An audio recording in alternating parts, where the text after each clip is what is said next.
So I'm now very proud to announce the 2017-18 season, and it's a great season of diversity and interest.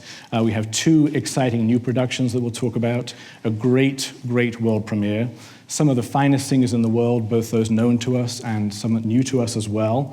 The searing impact of our music director, Nicola Luisotti, in the repertoire that he does so very well, and then showing the full capabilities of the company in the most monumental work of art ever created, the Ring Cycle. It's a season that will really galvanize us together as a company and us together as a community. We begin first with one of the great classics of our industry, Turandot. What better way to begin a season, particularly Nicola's final season, than a work that he masterminds so well and that really brings to life this great mythical world and shows us how opera can transcend all of us and find these great archetypal stories in which we can understand ourselves. It's our Hockney production, which has been such a beloved classic here. And what's the really fascinating thing I think about this is just the depth of casting that we are sharing with you. We have 6 performances at the beginning of the season and 6 performances at the end of the season, and through that, those bookends, we will have some great musical masterpieces.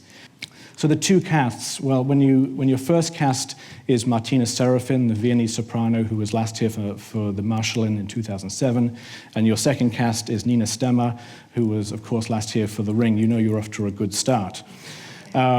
Just searing musical intensity from those 2 ladies, great proponents of these roles, and wonderful to have Martina back after such an absence.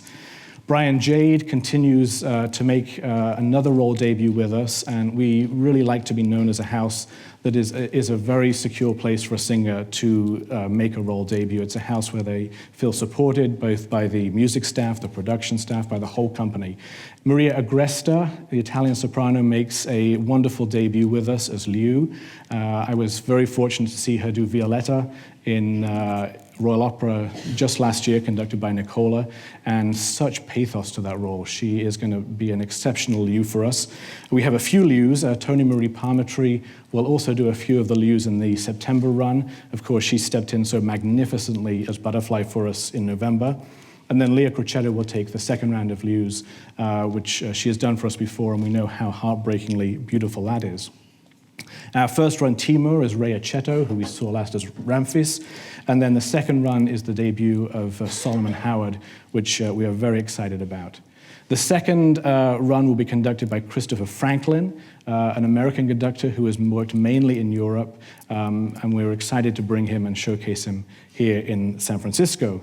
And I do want to acknowledge Ian Robertson, our chorus director. This, of course, is an opera with some phenomenal chorus work, and as he does always, Ian will bring a masterful sweep to that music. We then move on in our opening weekend, Elektra, and it's hard to believe it's been 20 years since we did Elektra, but it's a really exciting return to us for this Strauss masterpiece. This is the debut of Keith Warner, the acclaimed British director, whose Salome and whose Ring Cycle have been seen at the Royal Opera recently. And this is a co-production with Prague and with Karlsruhe. And it premiered in Prague just last year. What Keith is doing is taking this notion of Elektra and transporting it to the present day, but in a way that doesn't forget its antiquity. So we are set in a museum that is closing up at night. It's a museum that is hosting an exhibit of the Elektra complex. And a woman misses the last call and gets trapped in the museum. The gates come down and she's stuck there all night. So she starts delving into what's there, the Elektra exhibit. And as she goes deeper and deeper, she literally finds herself going into the story. And through this exhibit, she finds great truths about herself. She uncovers memories that were deeply repressed. She unlocks the door into her own family and her own life.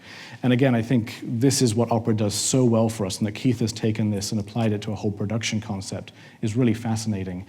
He's also not getting away from the fact that this is a fascinating, horror movie written in opera. And so that's very important for him, this just notion of a very gruesome but entertaining spectacle as well. We have a powerhouse trio of women bringing this to life. Christine Goerke is our Elektra. She was last here in Fledermaus in 2007.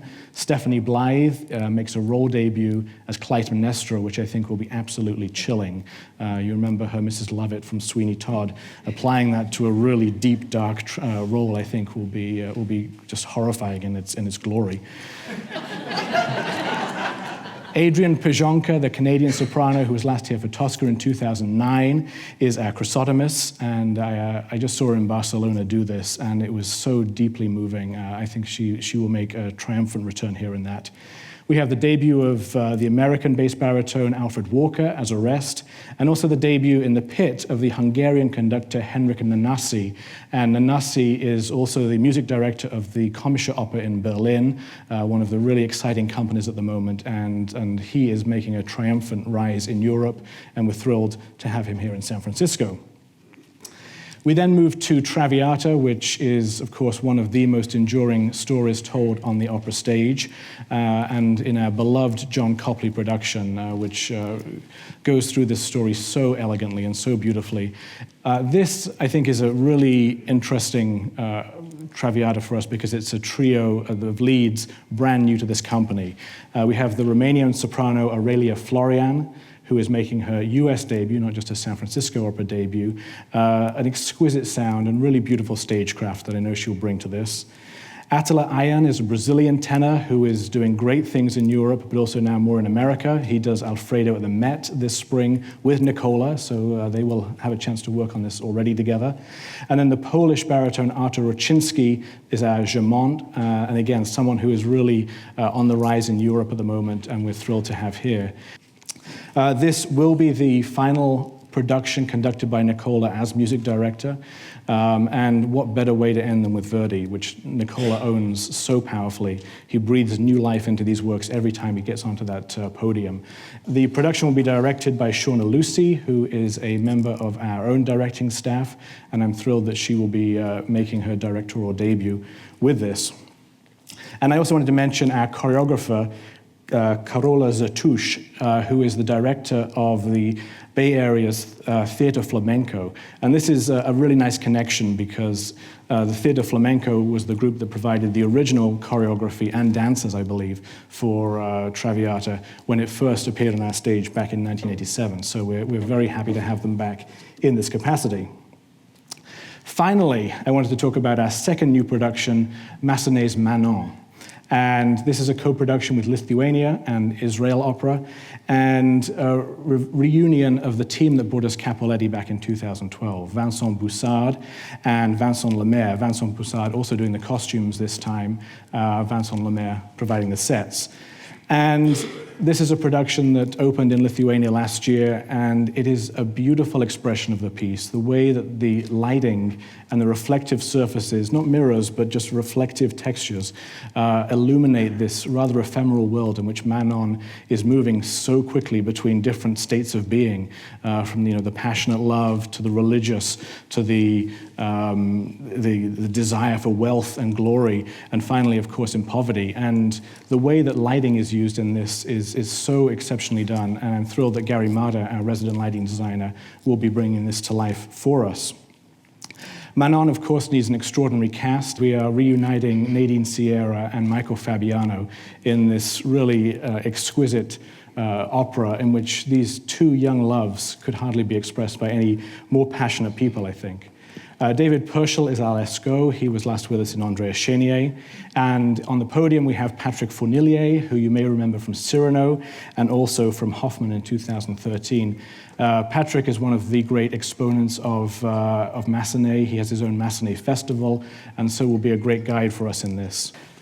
Well, we wanted to continue the exploration of the season and wrap up the fall season by talking about Girls of the Golden West. This is an exploration of the very rich and diverse and colorful worlds of the mining camps that were unfolding just about 200 miles northeast of here, up in the Sierras around the 1840s and into the early 1850s. And Peter and John have gone deep into the source material to create the narrative and the libretto for this, featuring predominantly the writings of Dame Shirley, who sent these exquisite letters home to her sister on the East Coast, outlining life in the camps in some of the most beautiful prose that exists. We have a sensational cast for this, a young cast that has worked very extensively with John and Peter in many other projects for the most part. We have debuts from Julia Bullock, who will be Dame Shirley, and I think will bring a spectacular artistry to this. Devon Tynes, who is Ned Peters, the freed slave, who forms a great friendship with Dame Shirley. Ryan McKinney's our Clarence King, such a deep weight of sound. He's going to be spectacular in this. And the San Francisco principal ballerina, Lorena Feju, is the infamous Lola Montez, whose spider dance will enrapture and ensnare us all. We have returns from Janae Bridges as Josefa. She was our Bercy and Andrea Chenier. Paul Appleby is Joe Cannon. He was our Tamino last. And the Korean coloratura Hae-jung Lee, who was both our Madame Mao and our Olympia in Hoffman recently. So, and Elliot Medore, who you may remember as Anthony from Sweeney Todd. So a really exceptional cast. And then the debut of conductor Grant Gershon, who heads the LA Master Chorale, and again, a tremendous proponent of John's music and someone who really understands John's textures and pacing and so forth. Our incredible designers, David Grotman doing the sets, Rita Ryak costumes, Jim Ingalls lighting, and then John Higginbottom, who will be providing the choreography. So this will be a very special experience.